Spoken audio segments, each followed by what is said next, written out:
This is Up Close. I'm Stephen I. Weiss. Making a career in the arts is hard enough. Doing the kind of groundbreaking work that will be remembered for generations is yet more difficult. The Threepenny Opera changed what we think about theater, drama, and music. The story that birthed it and that surrounded it is told by Pamela Katz in The Partnership, Brecht, Weill, Three Women, and Germany on the Brink. And then there are few painters whose work is so distinctive that even a casual observer can instantly recognize their work. Mark Rothko rebelled against the art world to become one of these artists, as Annie Cohen-Solal describes in Mark Rothko, Toward the Light in the Chapel. But first, here's my interview with Pamela Katz on the pre-war German lyricist and composer team whose work is still known today.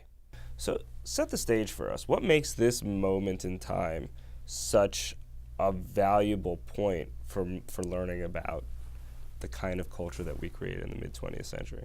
The Weimar Republic, as it's known, it's actually an important time in history from both sides. If there had only been World War I, if there had only been the disillusionment of an entire generation of young men who went to fight this devastatingly disappointing and catastrophic war, that alone would have launched, I think, a world of great young artists who were screaming and creating in reaction to the pain that World War I caused all throughout Europe and, of course, the United States. The Weimar Republic has the tragic benefit that they have a war on the other end as well. So there's this very brief, as I say, bright space of time in which people were creating and thinking and reflecting as if their lives depended on it.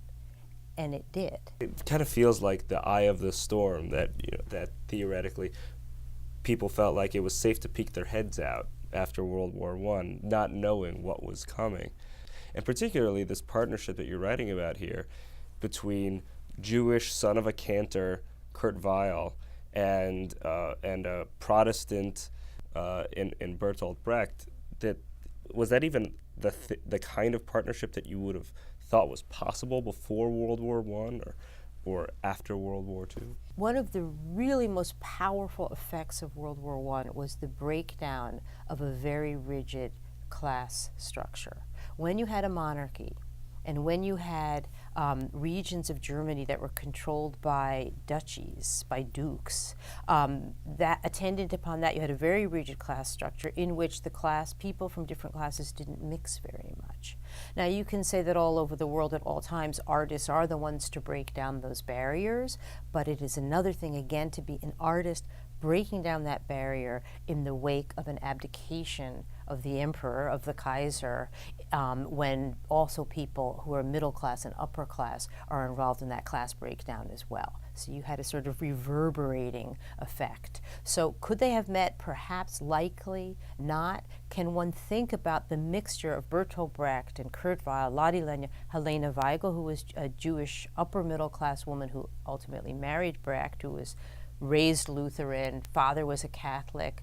I think one can easily say that's pretty much a product of what was going on in the Weimar Republic.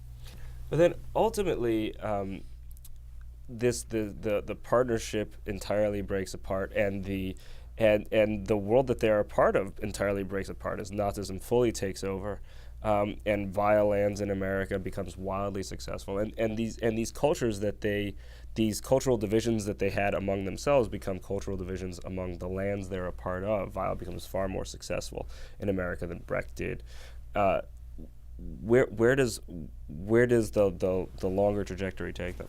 Well, okay, so their time in exile is fascinating for each of them individually and also for what it has to say about their partnership, because Weill came to America in 1935. The first show he saw was Porgy and Bess, and he adored it. And he said, what a wonderful country where music like that can be played and heard and loved.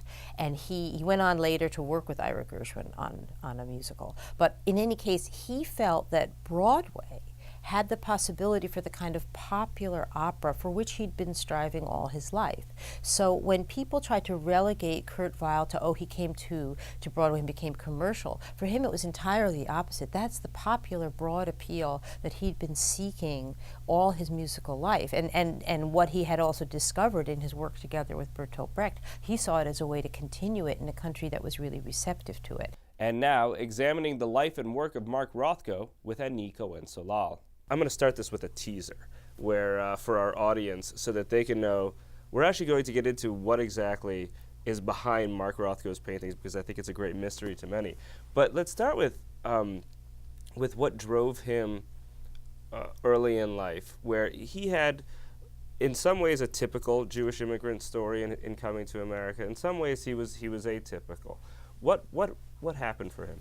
He's born in Dvinsk, which is the Russian Empire in the so-called Pale of Settlement in 1903. He comes to the US in 1913 at age 10 after spending 8 years in a Talmud Torah. And when he arrives here, he's really helped by the family network, the Weinbergs in New Haven, and then in Portland, Oregon. So basically they become poor, and they're part of the little Odessa, little ghetto in Portland. And the kid is brilliant. He gets into Yale, and that's going to become a terrible experience. Let's then get into what exactly his work, what was he trying to do? So Rothko starts as figurative, and you can compare him to, expressionism if you want. Then he goes, as you say, he wrote a book, 1940. It's not by accident that it's the year 1940. He stops painting for a whole year and writes a book called The Artist's Reality, which is where he revisits the function of the artist since antiquities. When was the golden age for the artist? So basically, he's very interested in the social situation of the artist in all times. Now, then he evolves into surrealism, mythologic, and then he finds his signature style. Now, Rothko is, as you said, is a very intellectual human being, and when he transmits his art through these floating rectangles on top of the other one, what he does is he creates for the viewer a situation where it's not so much,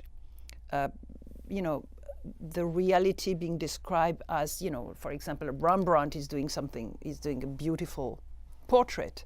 That's not what Rothko does. What Rothko does, that he creates an environment, and for him, that's what art should be. What is going on with him Jewishly in those years, the 30s, 40s, and 50s?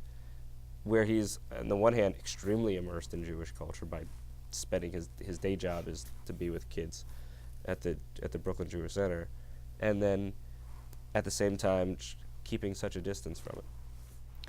Listen, he's a secular Jew. What can I tell you? I'm the same way. He has a very strong, conviction that he's Jewish. How can you? I have seen poems he wrote in Hebrew. He's a writer. He's an intellectual. He's a scholar. He's a chacham. What can I tell you? He is doing it in a secular way. That's all for this week's abbreviated web episode of Up Close. A reminder, you can see the full episode of Up Close on the Jewish channel on cable, or listen to the full audio of the show as a podcast, available on iTunes and your favorite podcast player. The Jewish channel is available on cable: Time Warner Cable Channel 1640, IOPLING Channel 505, RCN Channel 268, Cox Cable Channel 1, Bright House Channel 330, Verizon Fios Channel 900, and on Comcast on the on-demand menu on premium channels. For more information, visit tjctv.com.